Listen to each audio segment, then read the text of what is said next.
Welcome everybody to the Chofetz Chaim said what? Welcome back. Chodesh Tov.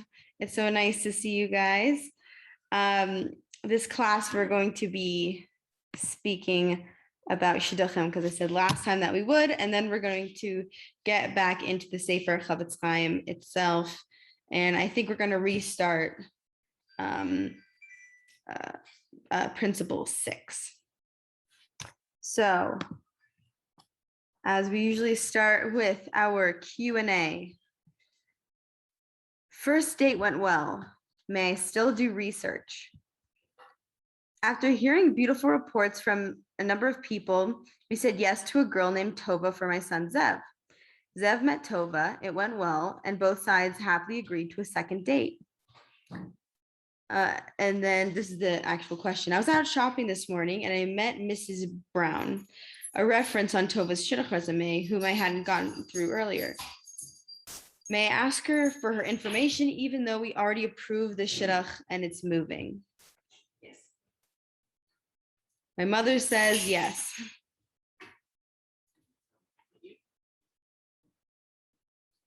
There's actually a part in one of the references that I sent for the Shidduch site, I believe. It talks about when there's a time that something is letoelas to speak about Shidduchim, right? That's why we're going to be speaking about it today. Like, what are we allowed to say and what shouldn't we say when it comes to making reference calls for ourselves, making reference calls for somebody else, being a reference on someone's resume.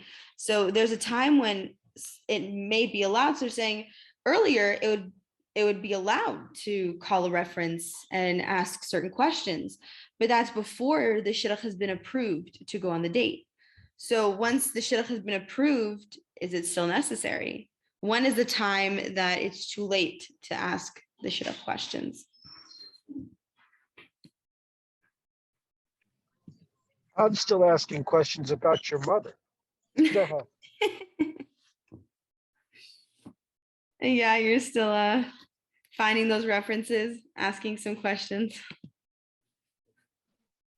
That makes two of us.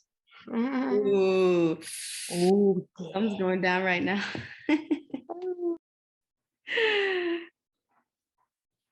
This is actually a really good question and something I don't think that we're going to get to today. So I'm really glad.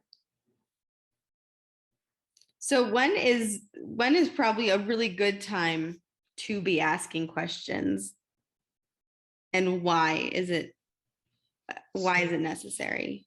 I think all the time is a good time.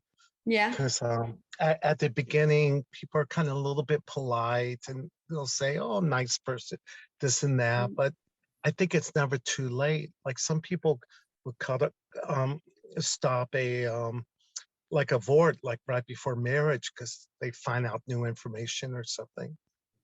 Like there could always be something out there, because many people could say nice things out of politeness. That's true. That's true. I think that's a great point, because sometimes people can be too nice, and that's something that, although we want to stay positive and we don't want to speak lashon hara, which is negative speech, in that case, yeah, you want to be able to get as much information as you can. So you're saying anytime until marriage? Yeah, I think like maybe being nice, maybe that's not the most exact way of putting it, but some people could give a reference, but maybe they don't really know the person. Like maybe like if the person meets someone in the market, that person could know some things that other close people may not necessarily know. Right, that's true. And it's sometimes people want someone on their reference, on their resume as a reference because it looks good. And like you said, they may not even know them very well. And sometimes a person could be a friend and be overly polite and not very honest. And that's a problem that we're also going to discuss. But I definitely see what you're saying. That you might end up finding someone that has more information than someone who is just a reference. And in that case, you want to keep asking questions and making sure the person makes the right decision, because, unfortunately nowadays, sometimes the truth doesn't come out until later. And that's something that we 100% want to avoid, which is why there is a halacha that that you have to answer questions, and that's why I'm doing a class on it, just how to go about these questions, how to answer it correctly, so that hopefully you're saving with someone, because this is their life. This is someone's life. All right. Yeah, I totally get where you're coming from. I would say, I'll give the answer that you're allowed to do it, but it has to be a specific question. Because if it looks like it's going well, but there's a concern, you're allowed to ask a specific question. Otherwise, there's no toelis if you're just gonna, hey, so what do you think of this guy? That kind of thing. That's not. Yeah, that's definitely not the way to go about it. And we once had one of those questions where we even said, oh, I want to ask my nephew about Shidduchim for about a reference that's on my daughter's resume, and he knows him from camp, but I don't want to tell him that it's for that he's a reference, that it's for Shidduchim, because then he might be overly positive and might not be truthful. But you have to say, hey, you don't want to, God forbid, place a stumbling block before a blind person, in which case he'd be saying lashon hara even though it's a toela. So you're right, you need to make sure you're going about it the correct way. So you're saying you're at this point, it's not even the second date yet. I think they just agreed to a second date. So at this point, if you have specific questions or concerns, then you'd be allowed to ask this person. Okay, very good. And if there's if someone who's giving a reference, if that person has like a major personality clash, with the person and subject, that that person should maybe be silent, because it's not like a danger red flag. Something is just maybe they don't like each other, but that should not stop the shidduch. You're saying the people who are dating each other, or the person that they're speaking to may not get along with the. Right, like if someone asks for a reference, let's say this lady at the market, maybe that person has a major like personality clash, like, okay, that, like this, They don't get someone along. asking her for a reference about this guy, and maybe this lady friend at the market like doesn't like that guy, but she should maybe be silent, because it's not like a danger thing. She just doesn't like this match. I'm not right talking to about her. She may like, not particularly get along with this guy, but it seems that he's hitting it off with this girl. So whatever opinions that she may have, they may not be relevant, in which case it won't be lituelis. Is what right. you're saying. Okay. Yeah, that's very interesting, because one of the questions is sometimes, are you allowed to go off of the resume and ask references, non-references questions, because they know somebody? My mom says, absolutely, definitely. But it depends, because there have been people who they want to speak to ex-fiancés or ex-spouses, in which case there's definitely going to be animosity there, and they're going to have negative things to say that may not be toelas, right? So by saying, okay, this person, you don't know their relationship, and you want to make sure that you're getting the right amount of information, which is why my father also said, be specific. We're not asking their opinion or their feelings, just facts. And it has to be someone that we know would know the facts. All right, so let's see what they have to answer. When it comes to asking for shidduch information, you may ask as many people as you feel necessary until you feel satisfied that you've made a wise decision. While you are allowed to do this, be aware that it is worthwhile to put thought into how it can affect the shidduch if the other party finds out that you are inquiring about them and or their child after the couple already met. So the other family, if they find out, because my friends will let me know if they get a call from a reference, if they get a call from a prospective shidduch, like their mother or something, they'll let me know, hey, this person called me about you. And if this person finds out, okay, went on 1-2 dates, whatever it is, and maybe not even 2 dates, and they're still asking questions, even if it goes past that, they might say, hey, why are they still asking questions? Is there something wrong? So they might feel like, what's going on here? Why do you keep asking questions? They're already going on a date. One of the purposes is to see, is it a good match? Is it a good prospective match? And then after that, it could be definitely the more serious things, which hopefully the couple will talk about themselves. And I want to know, but this woman was on the resume, which means that they probably have a good relationship with each other, from what it seems like. Amazing. So we're going to get right into it. Can I add something here? Yes, That of course.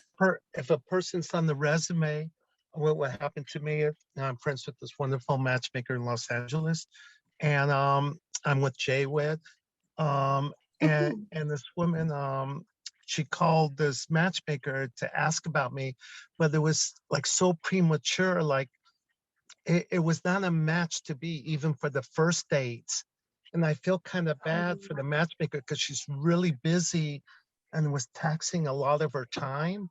But I think maybe to finish up, I think the reference should be checking reference maybe after some like corresponding, some phone calls and texts. And then if it looks like a green light, then ask for the reference.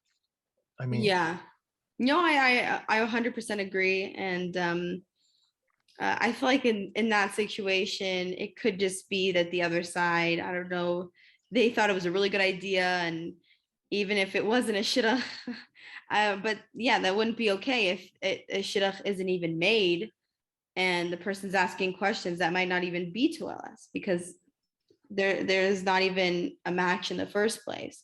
I actually had a situation where I was dating someone and I was set up and it was very quick. They were in town and only like a couple dates in did the mom start making reference calls, and I found that it was very funny. So just like the question had, but I was like, we already went on a couple dates, but they didn't even make any reference calls beforehand. I don't think that I know of. So it was them making their calls later on. But yeah, I get what you're saying. And I think in that situation, it would, I don't know if someone gave her the idea or she just saw it on Jay-Wed and maybe just thought it was a good idea for herself. But if the shadchan said, okay, hey, based on what you're looking for and who he is and what he's looking for and who you are, I don't think it's a shidduch, and then hopefully end that call.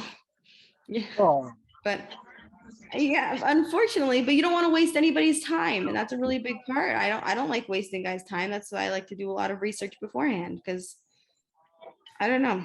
Just want to make sure. I mean, the shadchan gave a positive review about me and her and all that, but I saw like it was not really a match to begin with. And Right. I just feel really sensitive because she's overwhelmed, this matchmaker, and time-wise. And I feel like, like I'm using my like tokens with her, so to speak. Right. You're like, oh, I'm sorry. Sorry she made some calls to you. Yeah, I don't know how Jay-Wed works. So I don't know. I guess you had your matchmaker on it and then they could look at that or make a call to I'm them. sorry, with Jay-Wed, there's no matchmaker. It's not like the saw you Right. as Do you have Sinai, like on there speak to this person, or it goes directly to you? it goes directly to me, just corresponding. It's not like saw you as Sinai where the matchmaker's like in the middle to begin with, I think. Oh, that's really interesting. I want to look at that. Do you find it helpful? I mean, for yourself, I'm going to take that information. Well, we could talk about it later because I don't want to do lashon here. But thank you so much for sharing that. I really appreciate it. And here, I listened to a shir, actually a few different ones. I like to listen to shidduch shirim, different lectures on dating. But this specific one was by Rabbi David Cohen. He sort of gave a little introduction to what lashon hara is and what toeles is. So he was discussing how whether it's negative, thank you. objective, or subjective, it could be lashon hara, right? But we want to make sure it's toeles. So it has to be for a purpose, and it can't be to bring somebody down. And we have to know that the information is firsthand and that the person who is giving the information understands the situation. So that's what's really hard sometimes about going off of the resume and making calls, is sometimes you don't know if they really understand the situation, which with whatever questions that you may have. But it definitely has to be firsthand information. You have to answer the questions truthfully if you know the answer, if it's a relevant question. So relevant questions would include things like hashkafa, but it's not just worldview, it's how you go about your Jewishness in a way. So hashkafa would be, praying, observing Shabbos, keeping kosher. Those are all included in hashkafa. And this includes midos. So hopefully the person's a good person. And Yirah Shamayim, which is fear of heaven. So there are certain things like, let's say a woman plans on covering her hair. So that's part of hashkafa. So, and then I know that there are different things in terms of different sects in Judaism. Like there's some people, they don't wear shaitels or they don't wear tichels, and that's also included in hashkafa, but a different part. And then there's irrelevant information that could be subjective and it's their opinion, which is sort of what we discussed a little bit before, that someone could maybe have a bad view of someone and it ends up coming out, oh yeah, they're really annoying. And that could be different to different people. Some people can be very loud to one person, to another person. They're like, oh, they're very quiet. They're very shy. So that is not as relevant unless someone asks, specifically about personality traits. And these are things like silly things. And is she a good cook? Does she cook well? So to one person, she may be a very good cook, and to another, not so much. And even if you say, oh, yeah, like you think in your mind, oh, yeah, she's not really such a great cook. And you really think, oh, yeah, no, I already know that she's not a great cook. Okay, but to someone else, she could be a fine cook, and that has nothing to do with who she is, right? And a question that people get often, unfortunately, are they good looking, right? We always hear beauty's in the eye of the beholder, right? So it's a weird question, and no answer will be correct. So there's another question: how well does he learn? And a great thing you pointed out is for who, for what level? And he brought down an example where a father came in to a yeshiva and said, I want the best learner that you have, or I want the best student that you have, the most intelligent student. And the people there were thinking, what does he mean, the most intelligent, best student that we have here? I don't understand. So they thought there was something more behind it. And they said, what do you mean by that? He's like, I'm looking for my daughter and I want, the best one for her. Because there was a man who came to shul and he laned, and it was beautiful. It was beautiful. So I want someone like that. And say, well, most of the guys here, they can do that. Doesn't mean that they're the best or the brightest, but they can do that, or they're great. And it really depends. So it says for who, for what level. And he said you can say, I don't know, even if you know, and it's something that's not necessarily to LS. No. You're allowed to say, I don't know. Is she a good cook? I don't know. That's a really great way to go about it. And it's also the way that we say it. It can end up coming out, even if it's over the phone, it can end up coming out more negative than it should be if we don't think that they're a good cook. And it goes, I mean, yeah, she can be, just say, I don't know.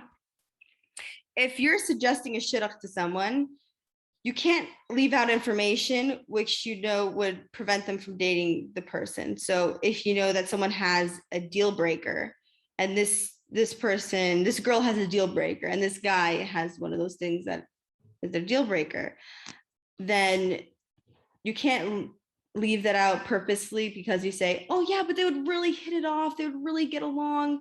They're such a good shidduch for each other. It's just this one thing. I mean, depending what it is, if it's something that's irrelevant. I mean, some things, I mean, to me, it's not very important height. I know to some people, height is very important. So they might say, oh, you know, like I might try to set somebody up and maybe they say, oh, I'll only date tall guys, and then leave out that the guy might be a little bit shorter. So in my opinion, I wouldn't think that that's necessary because they might actually hit it off. But if it's a real red flag, like a guy who gambles. It's not in the height. Exactly. It's not in the height. So to me, I would say that's something that with height, that would be something that you're allowed to leave out. But depending if that person's like, I cannot date someone, I think that's a little bit immature, but that's my opinion. Everyone can have their own opinion about it. But if it's something really bad, like someone said, I don't want somebody who gambles, right? And that's a real red flag deal breaker for the person. It should not be left out. Don't try to set that person up if you know that it's an actual big deal. It has to do, I think that this would include something that has to do with the three things that we mentioned before: hashkafa, midos, and yerushalayim. If it has to do with good looks, like someone's looking for someone specifically with blue eyes and you leave out the fact that they have brown eyes, I think that would be okay. But I think that this would have to be a quality. I think with the cooking part, there could be an objective element there, saying like, is she or he interested in cooking, or is that like there's a better hobby? way to ask the question for sure to make it Yes. okay. But to say, in your opinion, are they a good cook? You know, in your opinion, it's because these are asking your opinion, right? I mean, to me, so I could eat something and I could say, oh yeah, this tastes fine. And then someone else could eat it and say, ooh, that's not great. I'm no Chef Ramsay, so. But yeah, you're right. And there are definitely ways to rephrase questions if it's necessary.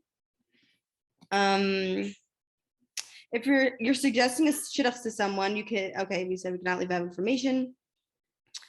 It said unless the information would eventually come out, like if the guy, like they go on a first date and then the guy, or a second date, the guy ends up saying, oh yeah, by the way, I gamble. And then she's like, oh, okay. But in that case, even still, be careful. We need to know that whatever we're communicating will be kept in confidence. And let's say that you have information about someone that may prevent the person from being a good spouse. And this could be certain mental illnesses that could be detrimental, let's say when they're not on medication, because God forbid, anger, definitely those type of things, or even genetic diseases, those should be spoken about. Okay, amazing. So I think that we'll end it here. Like I said, there's still so much. I have so many more notes on this, but I think that was the summarized version. So thank you for joining. Next class, we're going to get right back into it. And in the Sefer Chofetz Chaim. Thank you, Danny, for being here. Thank you, Mom. Thank you, Dad. Thank you, Shmiz, for listening. And as it says here, because it had a little thing at the end of one of the links, it says, let us all be zocha to see nachas from our children and from all of Klal Yisrael. So only good things. And Danny, may you find your zivug at the right time. And may it only be good in your true zivug. And I want to hear good things. And now you know how to make reference calls if you need to for yourself, or if you're a reference for somebody else. Hopefully that will help, and you can help other people. And I'll put this on YouTube as well. So thank you so much for joining.